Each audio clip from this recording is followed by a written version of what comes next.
Good afternoon po, Pangasinan Beta po. So today, medyo pahinga tayo sa paggawa ng tangke natin. Medyo kulang tayo sa materyales. So ngayon is asikasuhin muna natin yung mga isda natin dito. So today, ito, kung nakikita nyo meron tayong malinis na tank dito. So nilinis ko siya, nilagyan ko ng filtration. Gumamit tayo ng HOB rito. HOB, hang over the back filter. So, yan po ang gagamitin natin filtration dito. Ang tank natin is 20 gallons long.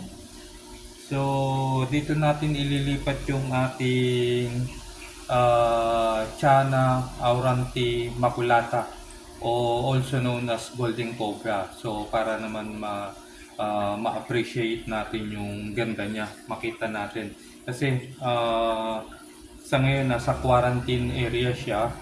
So hindi pa siya for display. Pero so far I think naka 4 days na. And so far so good naman, malakas na siyang kumain ngayon.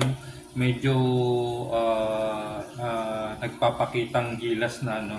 Pag nilapitan mo is medyo tumatapat na rin dun sa salamin. So it's about time na mailipat na natin siya rito sa ating display room para naman makita ng ating mga customer dito. So ayan po, puntahan natin siya doon, tulihin natin, then ita-transfer natin siya dito. So ito po yung quarantine tank niya. As you can see, medyo madumi kasi airstone lang ang gamit natin dyan. And then siphon-siphon lang. Pero sa ngayon, since malakas na kasi siyang kumain, so malakas na rin siya magdumi. So ayan po yung ating Auranti Maculata. Umaangat na siya. Dati kasi nasa baba lang siya. So ngayon is nakaangat na siya. At umaharap na rin yan pagka kinakatok mo siya. Lumalapit na rin sa'yo. So hulihin lang natin siya, then transfer natin siya doon sa kabilang tank. So ito na po siya. Medyo naninibago pa, medyo maliwanag kasi masyadong maliwanag dito sa may pinaglagyan ko kasi tinatamaan ng araw yung tangke niya, no. So medyo naiilang pa siya, pero so far so good naman na siya. Napakaliksi na po nung ating Golden Cobra. And hindi pa lang talaga lumalabas yung kanyang pagka-gold. Pero ayan po yung ating Golden Cobra. Ayan po siya. Ciao na. Chana Auranti Maculata, or also known as Golden Cobra. Ayan po. If you want to visit my shop, gusto nyo makita itong ating Chana, so Pangasinan Beta lang po, sa Tayug lang po, Tayug, Pangasinan. So guys, ito po, update lang natin yung ating Golden Cobra after malipat natin dito sa kanyang display tank.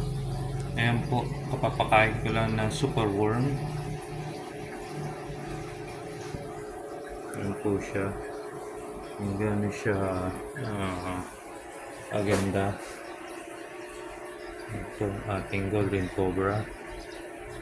Nagdi-display na siya.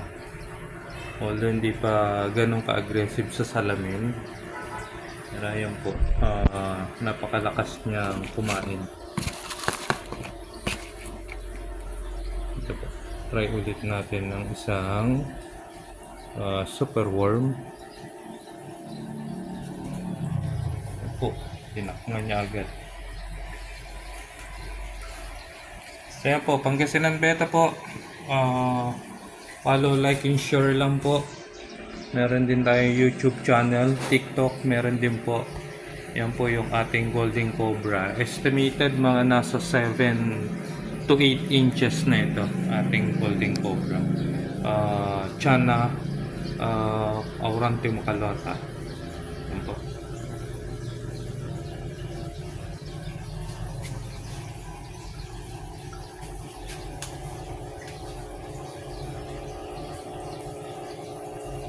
Ganda po ng kulay niya, lumalabas na yung kulay niya.